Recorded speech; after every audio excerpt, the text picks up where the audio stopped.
Hello and welcome.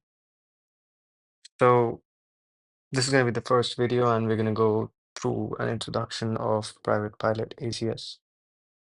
Eventually, I'm going to put everything that you need to do in grounds and like for your written exams as well. But the main concern that I always had as a student was no one ever gave me like a direct answer for anything. Everyone's going to ask you to read this, read that, do these exercises.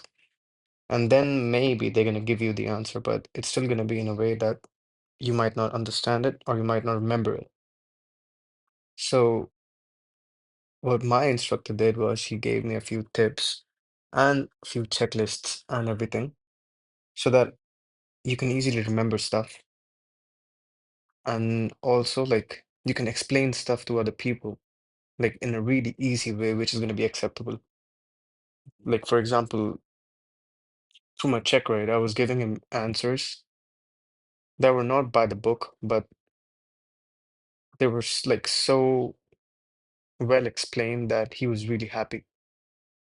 So what we're gonna go through is how to explain stuff to a DPE on the ground and as well as in the flight because my DPE asked me questions about the aircraft, about the engine, about everything in the flight as well when we were flying, and it was a shock for me, but that happens as well.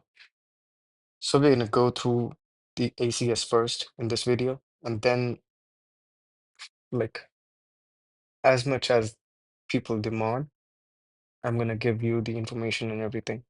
But for now, we're going to go through the ACS and I'm going to upload a video about the first topic maybe later. All right, let's go through it.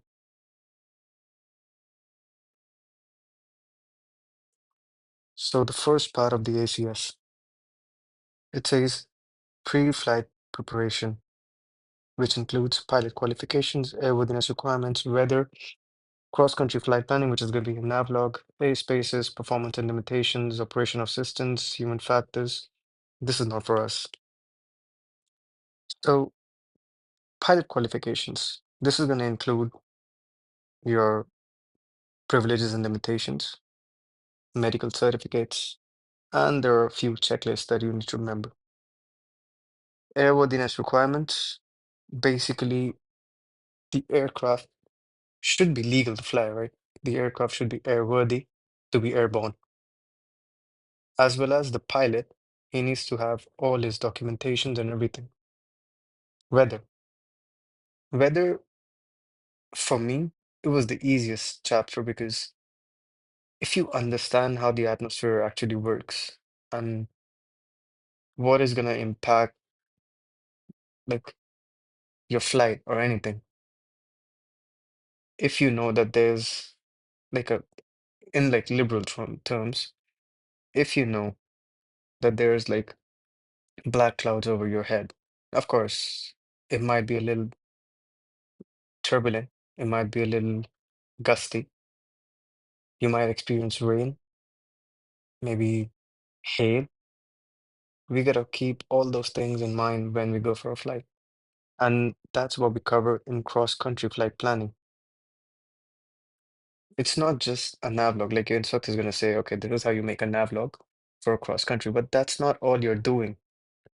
You need to see the altitudes that you can go to and which is going to be the best for you. They might not tell you this in private, but when you come in commercial, the main thing that the instructor or the DPE they're looking for is you need to go as direct as possible, which means if this is your airport and this is your destination, you're going to choose a track which is as direct as possible, but still keeping in mind that there may be some clouds here, there may be restricted airspace here.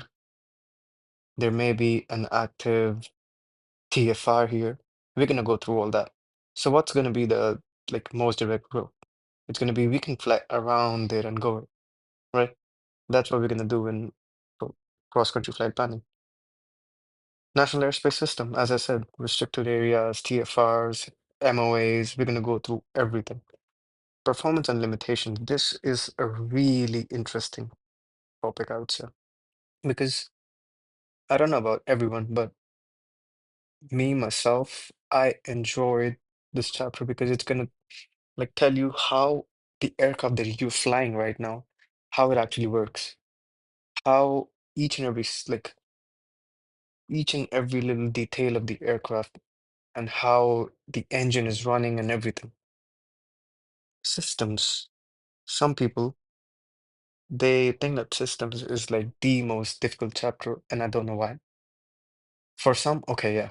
And when you talk about the G1000 system or anything, I agree that they are tough. But if you're flying a P model, trust me, systems, if you know your systems, no one can fail you in a check ride.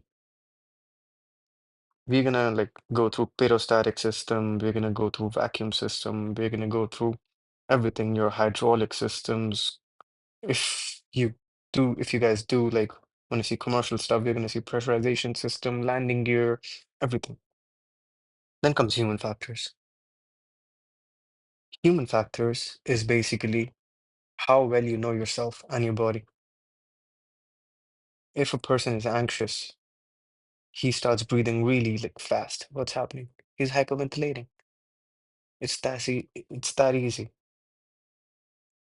But there are some illusions that you need to know for human factors, but they're not tough as well. I have a checklist which is going to cover everything. Now, coming on to the second part, these parts, the rest of the parts are for in-flight performance and everything. How you do your pre-flight, how you check if the aircraft is being airworthy or not, how you taxi, how you start an aircraft, how you fly in a traffic pattern, takeoff, climbs, approach, landing. There are some maneuvers that you gotta do in private. These are not tough. It's just initially when I was a student pilot,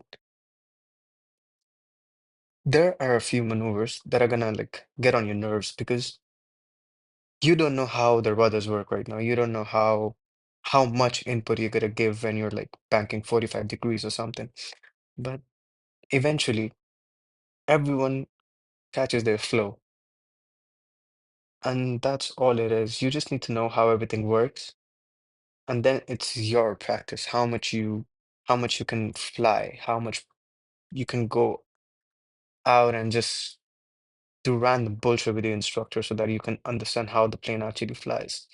Do weird maneuvers, scare yourself, scare your instructor, and that's fine unless you're actually getting in a terrible situation, but that's fine. Everyone learns with their own mistakes, and the ground portion might be the easiest thing. Initially, you're gonna think the ground is so hard, but trust me, when you actually get in the aircraft, you're gonna know how easy the ground portion is and how legit flying is tedious and can also be traumatizing.